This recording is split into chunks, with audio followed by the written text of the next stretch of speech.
Alors, je suis Jean-Marc Auffrère, enseignant à Polytech Orléans. Polytech Orléans, école d'ingénieurs du réseau Polytech. Alors, une école d'ingénieurs qui fait partie donc d'un réseau de 14 écoles universitaires et qui est très attaché à former des ingénieurs de terrain, des ingénieurs techniques et des ingénieurs avec des profils extrêmement variés.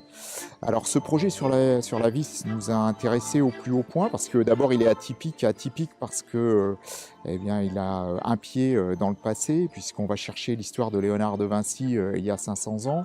En même temps, on nous demande de réaliser ça avec des techniques, des matériaux du présent, et en même temps extrêmement intéressant pour nous et pour nos élèves. Ce projet va déboucher sur une réalisation avec une échéance impérative, puisqu'il y aura une exposition et une inauguration. Et c'est extrêmement formateur pour nos élèves de travailler avec des échéances et de pouvoir répondre non seulement techniquement, mais répondre également dans les temps qui ont été définis.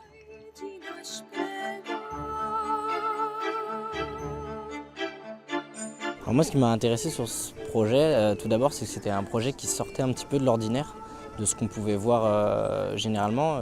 On nous propose plusieurs projets, dont plusieurs avec des entités extérieures à l'école. Et celui-ci sortait un petit peu du lot pour une exposition, donc ce qui est peu commun. Et on a vraiment fait appel, on sentait qu'on voulait faire appel à notre sens de la créativité, notre imagination, tout en respectant bien sûr ce que Léonard de Vinci avait imaginé. Tout d'abord, il nous a été présenté comme un projet où on allait avoir à gérer les différents acteurs, donc des différents acteurs des étudiants, des industriels, des professeurs, etc. Donc ce qui m'a intéressé déjà, c'était un travail de passionné. On a beaucoup travaillé, alors on avait beau être un groupe de 4, on a beaucoup travaillé en binôme. Et souvent on communiquait en se réunissant tous ensemble en disant voilà, nous on avançait là-dessus, qu'est-ce que vous en pensez? Donc ça, la communication a beaucoup aidé pour résoudre, on va dire, les problèmes, pour essayer d'avancer tous ensemble. On avait besoin bien sûr d'avoir toujours l'avis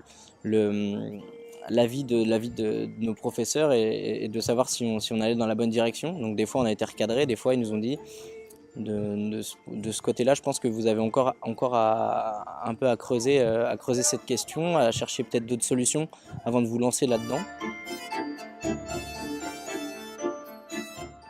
La première difficulté pour les élèves, ça a été de travailler en collaboration.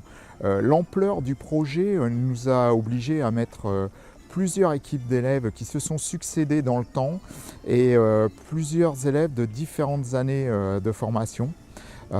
Du coup, la gestion de projet a été une réelle compétence qu'ils ont pu travailler sur ce projet et finalement une réelle difficulté pour eux parce ils ont finalement mis en pratique tout ce qu'ils voient en théorie et ils sont confrontés à toutes les difficultés de transmission d'informations, de répartition de travail, de respect des délais annoncés à leurs camarades. Extrêmement riche de ce point de vue-là. Alors ça avait été décidé en tout début de projet donc de céder toute la partie de la voile aux étudiants italiens. Et donc ça s'est fait très bien par le biais de communication avec eux, vidéoconférence. Et au fur et à mesure, donc on avait des nouvelles d'eux, on a eu plusieurs propositions de leur part. Et finalement, en les aiguillant, en leur disant ce que nous on cherchait, ce que nous on voulait ou on voulait pas, on est arrivé à un résultat qui aujourd'hui est plus que satisfaisant. Alors Polytech est une école qui s'attache à avoir des relations internationales. Tous nos élèves ont une expérience internationale. Tous nos élèves partent un minimum de 6 mois à l'étranger, principalement en Europe.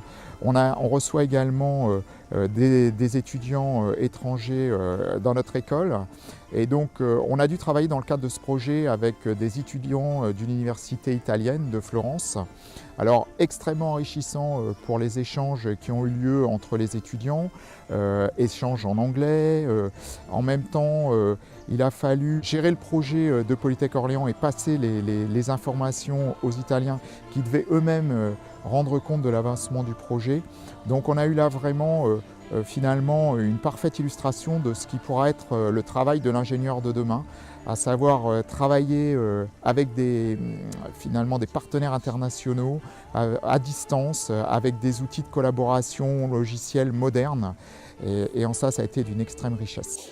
Et donc cette collaboration, on peut dire que c'est quelque chose qui a vraiment bien fonctionné. Et donc voilà, je pense que pour de futurs projets, c'est quelque chose qui peut se renouveler sans aucun problème.